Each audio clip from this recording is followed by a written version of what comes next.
So mga sangkay, alamin po natin ngayon ang sitwasyon ni Pangulong o former President Rodrigo Duterte doon po sa ICC.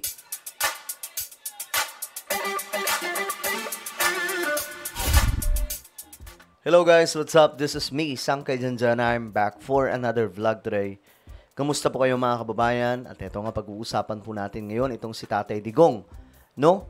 Kamustahin po natin dahil nga po mayroon pong balita ngayon mga sangkay tungkol po sa kanya at ang kanyang mga anak. Anyway, bago tayo mag-umpisa, no, paki-subscribe po muna yung ating YouTube channel. Road to 2 million subscribers na po tayo mga sangkay kung ikaw ay hindi pa po nakakapag-subscribe at gusto mong mapabilang sa dumaraming mga solid sangkay dito sa YouTube. Ang gawin nyo lamang po, i-click nyo po yung subscribe button na makikita po sa baba ng video na to. I-click nyo po yung bell at i-click nyo po yung all. Sa mga nanonood po sa Facebook, i-follow nyo po yung ating Facebook page. Alright guys, eto na nga. Alamin po natin kasi mayroon po ditong reaksyon itong si Congressman Pulong Duterte. Na ang tanong ko dito, nagsisisi na nga ba sila mga sangkay tungkol po sa nangyari kay PRRD na isinali-sali po nila sa politika na ang dapat po nagpapahinga na po si Tatay Digong.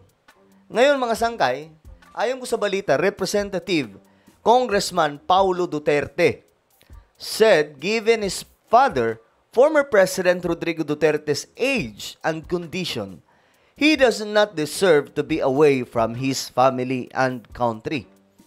So, sinasabi po dito mga sangkay na ang kanyang ama daw po ay naging presidente at ito pong kanyang tatay, mga sangkay, ay may mataas na pong edad, no? Actually, totoo din naman yun, mga sangkay. Si former President Rodrigo Duterte ay may edad na din po talaga, matanda na po mga sangkay. Kaya nga kung ako ang tatanungin, no, ako, gusto ko talaga dito si PRRD, kung mayroon man po siyang kasalanan, dito na lang po mag-file ng kaso o reklamo laban po sa kanya. At dito na po kasi meron naman po tayong Supreme Court at may mga korte po tayo sa ating bansa na kaya pong maggisa sa mga kung anumang mga complaint. Kaya nga lang, ang iniisip naman po ng nagreklamo dyan, itong si Trillanes, mga sangkay, baka daw po maluto lamang po yung kaso ni PRRD kung dito sa Pilipinas didinggin. Kaya mga sangkay, ipinaabot ito doon sa ICC. At sa kasamaang palad sa mga Duterte, naganap po ang isang matinding problema dahil nga po nagtagumpay itong si Trillanes. Ngayon, mga sangkay, sabi po dito ni Pulong, super senior na daw po si PRRD at hindi daw po niya deserve na andun siya sa ICC at mas deserve niya na umuwi dito sa Pilipinas.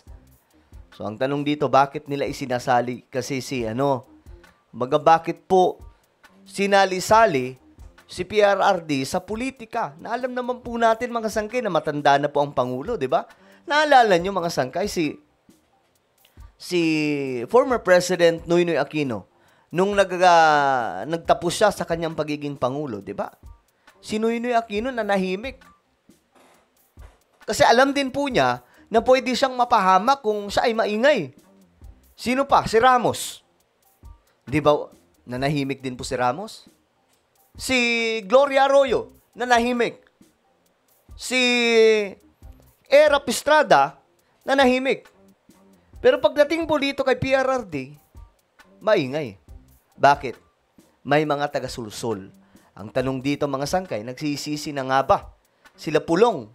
Yung mga anak ni dating Pangulong Rodrigo Duterte. Kasi ako kung ako yung anak nun, kung ako yung isa sa anak, kasi kaya mo nang, kumbaga, pagsabihan ng tatay mo, lalong-lalo na po kapag nagkaedad na pwede mo na siyang sawayin. Tay, ano ba? Huwag ka nang sumali-sali dyan. Pwede niyang kausapin yung maraming mga, yung halimbawa, PDP laban. Pwede, kung ako yung anak ni PRRD, pwede kong sabihin na, teka lang guys, teka lang, Robin Padilla, no? Huwag niyo nang isali yung tatay ko sa politika na ito. Magpahinga na siya kasi, 6 years siyang nakipagbakbakan dyan sa palasyo ng Malacanang laban sa mga sindikato, mga oligarko, lahat na. Di ba, pwede niyang sabihin yun. Pero anong nangyari? Pinabayaan po nila yung kanilang tatay, si dating Pangulong Rodrigo Duterte. Kung ako yung anak, hindi po talaga ako papayag. Kasi alam po natin, mga sangkay, magulo po ang politika. Napakadelikado po nitong politics sa ating bansa.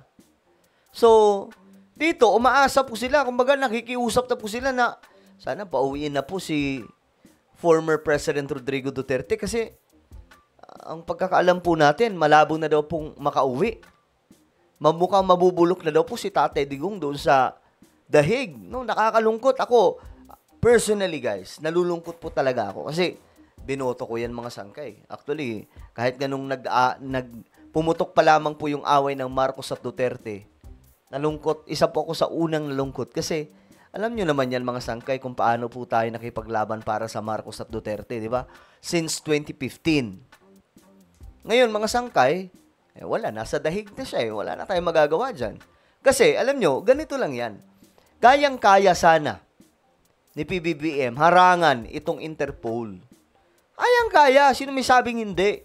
Kayang-kaya. Pero ang nangyari kasi, paano mo tutulungan ng isang taong bira ng bira sa'yo? Diba? Halos araw-arawin ka kung banat-banatan. Diba?